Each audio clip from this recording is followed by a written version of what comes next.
ಬೋಧನಾ ತಂತ್ರಜ್ಞಾನದ ಜಗತ್ತಿಗೆ ಸುಸ್ವಾಗತ ಮತ್ತು ಆಡಿಯೋ ದೃಶ್ಯ ಸಾಧನಗಳ ಬಳಕೆ ಅಲ್ಲಿಯ ಕಲಿಕೆಯ ಪಠ್ಯಪುಸ್ತಕಗಳು ಮತ್ತು ತರಗತಿ ಕೊಠಡಿಗಳನ್ನು ಮೀರಿ ವಿಸ್ತರಿಸುತ್ತದೆ.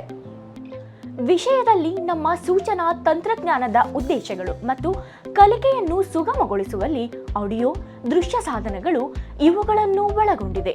ಪ್ರಾಜೆಕ್ಟ್ ಸಹಾಯಕಗಳು, ರೇಡಿಯೋದಂತಹ ಆಡಿಯೋ ಸಹಾಯಕಗಳು, ಶೈಕ್ಷಣಿಕ recording, tape recording, sound film. Projected aids. 1. Film strip projector. Projector ಹಗುರವಾಗಿದೆ, ಪೋರ್ಟೇಬಲ್, ಬಳಸಲು ಸರಳವಾಗಿದೆ ಮತ್ತು ದುರಸ್ತಿ ಮಾಡಲು ಸುಲಭವಾಗಿದೆ. ಇದನ್ನು ಕಡಿಮೆ ಸಮಯದಲ್ಲಿ ಸೆಟಪ್ ಮಾಡಬಹುದು. ಚರ್ಚೆಗಾಗಿ ಯಾವುದೇ ಹಂತದಲ್ಲಿ ಫಿಲ್ಮ್ ಸ್ಟ್ರಿಪ್ ಫ್ರೇಮ್ ಅನ್ನು ನಿಲ್ಲಿಸಬಹುದು. ಅವುಗಳನ್ನು ಕೈಯಾರೆ ನಿರ್ವಹಿಸುವುದರಿಂದ ಅದನ್ನು ಮುಂದಕ್ಕೆ ಅಥವಾ ಹಿಂದಕ್ಕೆ ಸರಿಸಬಹುದು. ಬೋಧಕರು ತರಗತಿಯನ್ನು ನಡೆಸುತ್ತಿರುವುದರಿಂದ ಅದನ್ನು ನಿರ್ವಹಿಸಲು ಕಲಿಯುವವರಿಗೆ ತರಬೇತಿ ನೀಡಬಹುದು. 2. Over head projector. ಇದು ಪ್ರೊಜೆಕ್ಟಿಂಗ್ ಪಾರದರ್ಶಕತೆಗಾಗಿ ಪ್ರೊಜೆಕ್ಷನ್ ವಿಧಾನವಾಗಿದೆ. ಓವರ್ ಹೆಡ್ ಪ್ರೊಜೆಕ್ಟರ್ಗಳು ಕ್ಲಾಸ್ ರೂಮ್ ಬೋಧನೆಯಲ್ಲಿ ದೃಶ್ಯ ಸಹಾಯದ ಮುಂಭಾಗದಲ್ಲಿವೆ. ಉತ್ಪನ್ನವು ವಿನ್ಯಾಸದಲ್ಲಿ ತುಂಬಾ ಸರಳವಾಗಿದೆ ಮತ್ತು ಕಾರ್ಯನಿರ್ವಹಿಸಲು ಸುಲಭವಾಗಿದೆ. ಓವರ್ ಹೆಡ್ ಪ್ರೊಜೆಕ್ಟರ್ನ ಪ್ರಮುಖ ಅಂಶವೆಂದರೆ ದೊಡ್ಡ ಪ್ರಕಾಶಮಾನವಾದ ಪ್ರಕಾಶಿತ ಚಿತ್ರಗಳು. ಇದು ಕಲಿಯುವವರ ಗಮನವನ್ನು ಕೇಂದ್ರೀಕರಿಸಲು ಕೇಂದ್ರ ಬಿಂದುವನ್ನು ಒದಗಿಸುತ್ತದೆ. Opaque projector. ಅಪಾರದರ್ಶಕ ಪ್ರೊಜೆಕ್ಟರ್ ಲಭ್ಯವಿರುವ ವಸ್ತುವಿನ ಹೇರಳವಾಗಿರುವ ಕಾರಣ ಮೌಲ್ಯಯುತವಾಗಿದೆ. ಮ್ಯಾಗಜಿನ್ ಅಥವಾ ಪುಸ್ತಕದ ವಿವರಣೆಗಳು, ಸ್ನ್ಯಾಪ್ಶಾಟ್ಗಳು ಅಥವಾ ಸುದ್ದಿ ಪತ್ರಿಕೆಗಳ ಕ್ಲಿಪ್ಪಿಂಗ್ ಅನ್ನು ಅಪಾರದರ್ಶಕ ಪ್ರೊಜೆಕ್ಟರ್ ಮೂಲಕ ತೋರಿಸಬಹುದು. ಅದರ ಸಮರ್ಥ ಕಾರ್ಯಾಚರಣೆಗೆ ಸಂಪೂರ್ಣವಾಗಿ ಕತ್ತಲೆಯಾದ ಕೋಣೆಯ ಅಗತ್ಯವಿದೆ. LCD projector. ಚಿತ್ರಗಳನ್ನು ಪರದೆಯ ಮೇಲೆ ಇತರ ಸಮತಟ್ಟಾದ ಸರ್ಫೇಸ್ನಲ್ಲಿ ಪ್ರಕ್ಷೇಪಿಸಲು ಲಿಕ್ವಿಡ್ ಕ್ರಿಸ್ಟಲ್ ಪ್ಯಾನೆಲ್ಗಳನ್ನು ಬಳಸುವ ಒಂದು ರೀತಿಯ ವಿಡಿಯೋ ಪ್ರೊಜೆಕ್ಟರ್ ಆಗಿದೆ. ಪ್ರೊಜೆಕ್ಟರ್ ಒಂದು ಬೆಳಕಿನ ಮೂಲವನ್ನು, ಸಾಮಾನ್ಯವಾಗಿ ಹೆಚ್ಚಿನ ತೀವ್ರತೆಯ ದೀಪವನ್ನು ಹೊಂದಿದೆ. ಅದು ಬೆಳಕನ್ನು ಹೊರಸೂಸುತ್ತದೆ. ಬೆಳಕು 3 ಪ್ರತ್ಯೇಕ ಎಲ್ಸಿಡಿ ಪ್ಯಾನೆಲ್ಗಳ ಮೂಲಕ ಹಾದು ಹೋಗುತ್ತದೆ. ಪ್ರತಿಯೊಂದು ಒಂದು ಪ್ರಾಥಮಿಕ ಬಣ್ಣವನ್ನು ಪ್ರತಿನಿಧಿಸುತ್ತದೆ: ಕೆಂಪು, ಹಸಿರು, ನೀಲಿ. ಈ ಪ್ಯಾನೆಲ್ಗಳು ಸಾವಿರಾರು ಅಥವಾ ಲಕ್ಷಾಂತರ ಲಿಕ್ವಿಡ್ ಕ್ರಿಸ್ಟಲ್ ಪಿಕ್ಸೆಲ್ಗಳನ್ನು ಹೊಂದಿರುತ್ತವೆ. ಮಲ್ಟಿಮೀಡಿಯಾ ಪ್ರೊಜೆಕ್ಟರ್ ಅಥವಾ ಎಲ್ಸಿಡಿ ಪ್ರೊಜೆಕ್ಟರ್. ಮಲ್ಟಿಮೀಡಿಯಾ ಪ್ರೊಜೆಕ್ಟರ್ ಅನ್ನು ವಿಡಿಯೋ ಪ್ರೊಜೆಕ್ಟರ್ ಎಂದು ಕರೆಯಲಾಗುತ್ತದೆ. ಇದು ಹೆಚ್ಚಿನ ರೆಸಲ್ಯೂಷನ್ ಹೊಂದಿರುವ ಪೂರ್ಣ ಪ್ರೊಜೆಕ್ಟರ್ ಆಗಿದೆ. ಪಠ್ಯ, ಚಿತ್ರಗಳು, ವಿಡಿಯೋ, ಆಡಿಯೋ ವಿಜುವಲ್ಗಳನ್ನು ಪ್ರಕ್ಷೇಪಿಸುವ ಸಾಮರ್ಥ್ಯ. ಸಿಡಿ ಅಥವಾ ಡಿವಿಡಿ ಪ್ಲೇಯರ್, ವಿಸಿಆರ್, ಡಿಜಿಟಲ್ ಕ್ಯಾಮೆರಾ ಮತ್ತು ಫ್ಲಾಶ್ ಮೆಮೊರಿ ಸ್ಟೋರೇಜ್ ಸಾಧನಗಳಿಂದ ಸಿಗ್ನಲ್ಗಳನ್ನು ಸ್ವೀಕರಿಸಲು ಪ್ರೊಜೆಕ್ಟರ್ ಇನ್ಪುಟ್ ಅವಕಾಶವನ್ನು ಹೊಂದಿದೆ. ತರಗತಿ ಕೊಠಡಿ ಬೋಧನೆ ಮತ್ತು ತರಬೇತಿ ಉದ್ದೇಶಕ್ಕಾಗಿ ಮಲ್ಟಿಮೀಡಿಯಾ ಪ್ರೊಜೆಕ್ಟರ್ಗಳು ಅತ್ಯುತ್ತಮವಾಗಿ ಸೂಕ್ತವಾಗಿವೆ. ಇದು ಪೋರ್ಟೇಬಲ್ ಆಗಿದೆ. ಮೇಜಿನ ಮೇಲ್ಭಾಗದಲ್ಲಿ ಅಥವಾ ಪ್ರೊಜೆಕ್ಷನ್ಗಾಗಿ ಸೀಲಿಂಗ್ ಮೌಂಟೆಡ್ ವ್ಯವಸ್ಥೆಯಾಗಿ ಕಾರ್ಯನಿರ್ವಹಿಸಬಹುದು.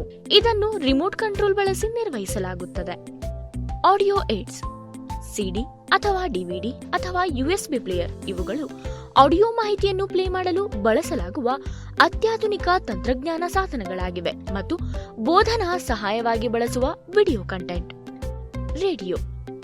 ರೇಡಿಯೋ ಮತ್ತು ರೆಕಾರ್ಡಿಂಗ್ ಅದರ ಎಲ್ಲಾ ಮಾರ್ಪಾಡುಗಳಲ್ಲಿ ಪೂರ್ಣ ಶ್ರೇಣಿಯ ಧ್ವನಿಯನ್ನು ತರಲು ಶಕ್ತಗೊಳಿಸುತ್ತದೆ. ಮಾಧ್ಯಮದೊಂದಿಗೆ ಅದರ ಸರಿಯಾದ ಬಳಕೆಯೊಂದಿಗೆ ಪ್ರಭಾವಶಾಲಿ ಮತ್ತು ವಾಸ್ತವಿಕವಾಗಿರಬಹುದು. Use of radio. ಕೇಳುವ ಕೌಶಲ್ಯಗಳನ್ನು ಅಭಿವೃದ್ಧಿಪಡಿಸಿ, ಆಸಕ್ತಿ ಮತ್ತು ಹೊಸ ಜ್ಞಾನದ ವಿವಿಧ ಮೂಲಗಳನ್ನು ಒದಗಿಸಲು, ಯಾವುದೇ ಮಾಹಿತಿಯ ಬಗ್ಗೆ ಸಾರ್ವಜನಿಕರಿಗೆ ತಿಳಿಸಲು ಸಹಾಯ ಮಾಡುತ್ತದೆ. ಸಾಮಾಜಿಕ ಸಮಸ್ಯೆಗಳಿಗೆ ಗಮನ ಸೆಳೆಯಲು, ವಿಮರ್ಶಾತ್ಮಕ ಚಿಂತನೆಯನ್ನು ಅಭಿವೃದ್ಧಿಪಡಿಸುತ್ತದೆ. Principles and procedure for effective utilisation of radio.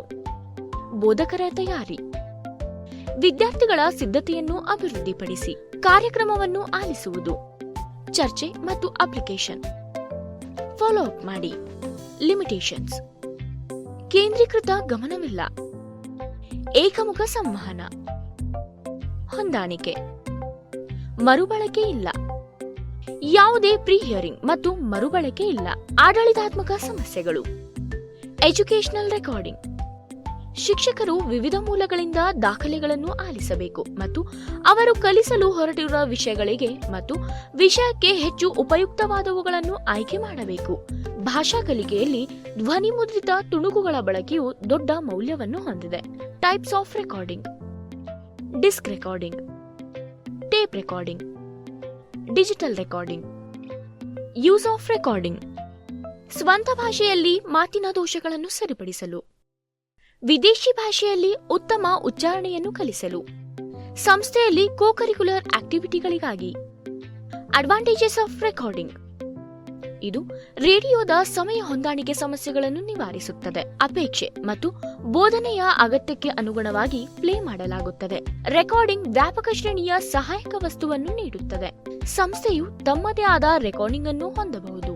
ಉಪಯೋಗಗಳು: ಇದು ಹಿಂದೆ ಮಾಡಿದ ರೆಕಾರ್ಡಿಂಗ್ ಅನ್ನು ಕೇಳಲು ಒಬ್ಬರನ್ನು ಶಕ್ತಗೊಳಿಸುತ್ತದೆ. ವಿದ್ಯಾರ್ಥಿಗೆ ಅವರ ಸ್ವಂತ ಶಾಲೆಯಲ್ಲಿ ಸಂಭವಿಸುವ ಅವರ ಧ್ವನಿ ಮತ್ತು ಘಟನೆಗಳನ್ನು ಕೇಳಲು ಒದಗಿಸುತ್ತದೆ. ಟೇಪ್ಗಳ ಬಳಕೆಯಿಂದ ಭಾಷಾ ಕಲಿಕೆಯನ್ನು ಸುಲಭಗೊಳಿಸುತ್ತದೆ. ವರ್ಗವು ತಮ್ಮದೇ ಆದ ಹಾಡುಗಾರಿಕೆ ಅಥವಾ ಚರ್ಚಾ ಪ್ರೋಗ್ರಾಮರ್ ಅನ್ನು ಟೇಪ್ ಮಾಡಬಹುದು ಮತ್ತು ನಂತರ ಅವುಗಳನ್ನು ಸುಧಾರಿಸುವ ಸಲುವಾಗಿ ಆಲಿಸಬಹುದು. ದ ಸೌಂಡ್ ಫಿಲ್ಮ್: ತರಬೇತಿ ಕಾರ್ಯಕ್ರಮದಲ್ಲಿ ಮೋಷನ್ ಪಿಕ್ಚರ್ ತುಂಬಾ ಮೌಲ್ಯಯುತವಾಗಿರುತ್ತದೆ, ವಿಶೇಷವಾಗಿ ಯಾವುದೇ ಕಾರ್ಯಾಚರಣೆಯಲ್ಲಿ ಕಂಡುಬರುವಂತಹ ಚಲನೆ. ಸರಿಯಾಗಿ ಬಳಸಿದರೆ ಅವರು ಕಲಿಕೆಯ ಸಮಯವನ್ನು ಉಳಿಸಬಹುದು ಮತ್ತು ತರಬೇತಿ ಕಾರ್ಯಕ್ರಮಕ್ಕೆ ಅಪೇಕ್ಷಣೀಯವಾಗಿ ವೈವಿಧ್ಯತೆಯನ್ನು ಒದಗಿಸಬಹುದು. ಪರ್ಪಸ್ ಆಫ್ ಫಿಲ್ಮ್ಸ್: ವರ್ಗವನ್ನು ಪ್ರೇರೇಪಿಸಲು, ಒಂದು ಕೈಗಾರಿಕೆ ಪ್ರಕ್ರಿಯೆಯನ್ನು ತೋರಿಸಲು, ಕಾರ್ಯಾಚರಣೆ ಅಥವಾ ಉತ್ಪಾದನೆಯನ್ನು ನಿರ್ವಹಿಸುವ ವಸ್ತುವಿಧಾನ, ವ್ಯಾಪಾರದ ಕೌಶಲ್ಯಗಳನ್ನು ಹೇಗೆ ಅಭಿವೃದ್ಧಿಪಡಿಸಲಾಗಿದೆ ಎಂಬುದನ್ನು ತೋರಿಸಲು, ವೈಜ್ಞಾನಿಕ ತತ್ವಗಳನ್ನು ವಿವರಿಸಲು, ಬೋಧನೆಯಲ್ಲಿ ವೈವಿಧ್ಯತೆಯನ್ನು ಪರಿಚಯಿಸಲು, ದೂರದ ಮತ್ತು ಹಿಂದಿನ ವಿಷಯಗಳನ್ನು ತರಗತಿಗೋಣೆಗೆ ತರಲು. ತರಬೇತಿ ಕಾರ್ಯಕ್ರಮಕ್ಕೆ ಪೂರಕವಾಗಿ. ಗಾತ್ರಗಳು: 8mm, 16mm, 35mm, 70mm ಫಿಲ್ಮ್ಗಳನ್ನು ತರಗತಿ ಕೋಣೆಗೆ ಬಳಸಲಾಗುತ್ತದೆ. ಫಿಲ್ಮ್ನ ರೀಲ್ ಅನ್ನು ತರಗತಿಗೆ ಬಳಸಿದರೆ ಕೊಠಡಿಯು ಸಾಮಾನ್ಯವಾಗಿ 400 ಅಡಿ ಉದ್ದವಿರುತ್ತದೆ.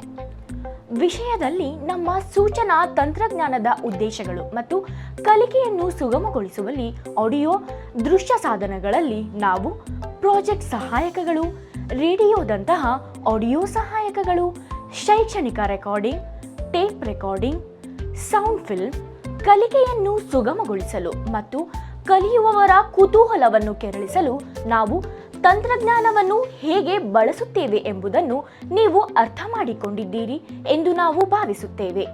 ನಮ್ಮ ಮುಂದಿನ ವಿಡಿಯೋದಲ್ಲಿ ನಾವು ಆಡಿಯೋ ದೃಶ್ಯ ಸಾಧನಗಳ ಬಗ್ಗೆ ಇನ್ನಷ್ಟು ತಿಳಿದುಕೊಳ್ಳುತ್ತೇವೆ. ಅಲ್ಲಿಯವರೆಗೂ ಕಾಳಜಿ ವಹಿಸಿ.